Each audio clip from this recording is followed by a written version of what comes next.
Assalamualaikum warahmatullahi wabarakatuh. Selamat pagi, salam sejahtera untuk kita semua. Semoga hari ini kita semua selalu dalam keadaan sehat walafiat.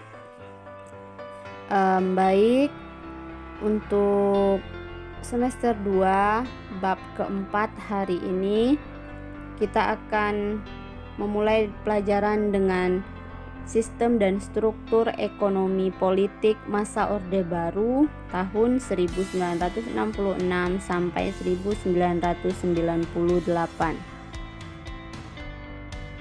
Yang pertama adalah masa transisi 1966 sampai 1967. Yang pertama adalah aksi Tritura. Naiknya Letnan Jenderal Soeharto ke kursi kepresidenan tidak lepas dari peristiwa G30 SPKI. Ini merupakan titik awal berakhirnya kekuasaan Presiden Soekarno dan hilangnya kekuatan politik dari percaturan politik Indonesia.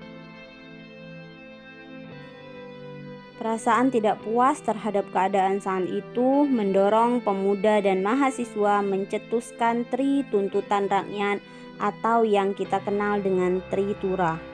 Dan pada tanggal 12 Januari 1966 dipelopori oleh KAMI dan KAPI, kesatuan-kesatuan aksi yang tergabung dalam Front Pancasila mendatangi DPR GR dengan mengajukan 3 buah tuntutan.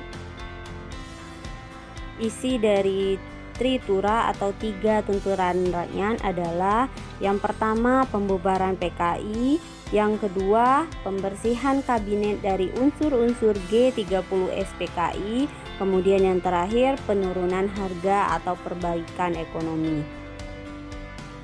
Yang kedua surat perintah 11 Maret.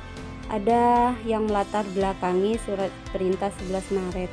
Yang pertama, aksi demonstrasi menentang pemerintah demokrasi terpimpin meningkat.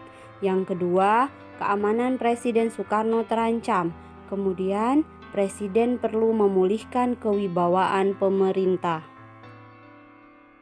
Isi dari Super Semar adalah 1. Mengambil tindakan yang dianggap perlu untuk terjaminnya keamanan dan ketenangan serta kestabilan jalannya revolusi. 2. Menjamin keselamatan pribadi dan kewibawaan Presiden. 3. Melaksanakan dengan pasti ajaran pemimpin besar revolusi. Kemudian dampak dari Super Semar adalah 1. Kondisi keamanan negara berhasil dikendalikan. 2. Wibawa tentara semakin meningkat. Letjen Soeharto sebagai pemegang mandat Super Semar memiliki kekuatan politik. Kemudian yang ketiga, dualisme kepemimpinan nasional. Mengapa terjadi dualisme kepemimpinan nasional? Alasan yang pertama adalah berdasarkan ketetapan nomor 14 MPRS 1996 dinyatakan apabila presiden berhalangan, kedudukannya dapat digantikan pemegang mandat Super Semar. Yang kedua, berdasarkan ketetapan nomor 13 MPRS 1966, MPR memberikan tugas kepada pengemban mandat Super Semar untuk membentuk Kabinet Ampera atau Amanat Penderitaan Rakyat.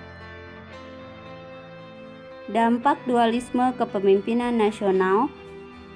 Yang pertama, Soeharto turut menentukan nama-nama menteri di Kabinet Ampera. 2. Soekarno berkedudukan sebagai pemimpin kabinet, Soeharto bertindak sebagai pelaksana pemerintahan. 3. Popularitas Soekarno semakin merosot. Kemudian muncul tuntutan agar Presiden Soekarno mengundurkan diri dari jabatannya. Kronologi pengunduran diri Presiden Soekarno.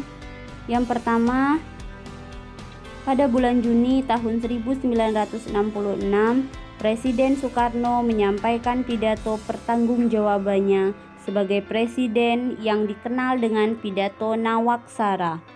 Yang kedua, pada tanggal 20 Juni sampai 5 Juli 1966 melalui ketetapan MPR nomor 5 MPRS tahun 1966, MPRS meminta Presiden Soekarno melengkapi isi pidato Nawaksara. Kemudian, Presiden Soekarno pun menyampaikan kembali pidato pertanggungjawabannya pada tanggal 10 Januari 1967 di hadapan anggota MPRS dan DPR GR. Pidato tersebut dituangkan dalam Surat Presiden Republik Indonesia nomor 1/Pres/1967 dan diberi nama pelengkap Nawaksara atau Pelnawaksara.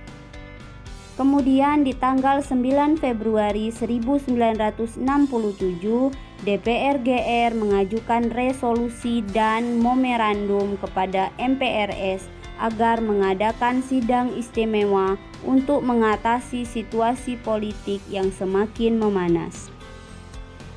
Kemudian, para pemimpin ABRI membujuk Presiden Soekarno untuk menyerahkan kekuasaan pada pengemban ketetapan nomor 9 MPRS 1966 yaitu Letjen Soeharto sebelum sidang MPRS dilaksanakan. Di tanggal 22 Februari 1967, Presiden Soekarno secara resmi mengundurkan diri dari jabatannya sebagai Presiden Republik Indonesia. Pada tanggal 12 Maret 1968, Soeharto diangkat sebagai pejabat Presiden Indonesia oleh MPRS.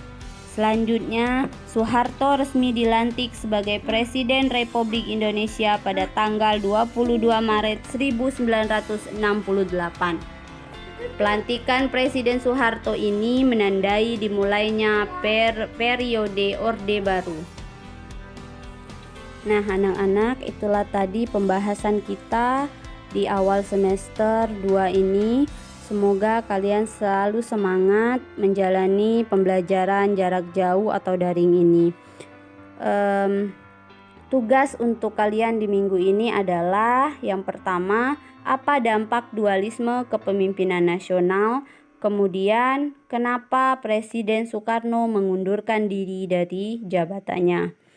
Silahkan materi daring ini kalian catat di buku catatan dan tugas yang sudah Ibu berikan kalian tulis di buku latihan. Tugas dan catatan akan kita kumpulkan 2 minggu dari sekarang. Baik, terima kasih. Ibu akhiri, wabillahi taufik wal hidayah. Wassalamualaikum warahmatullahi wabarakatuh.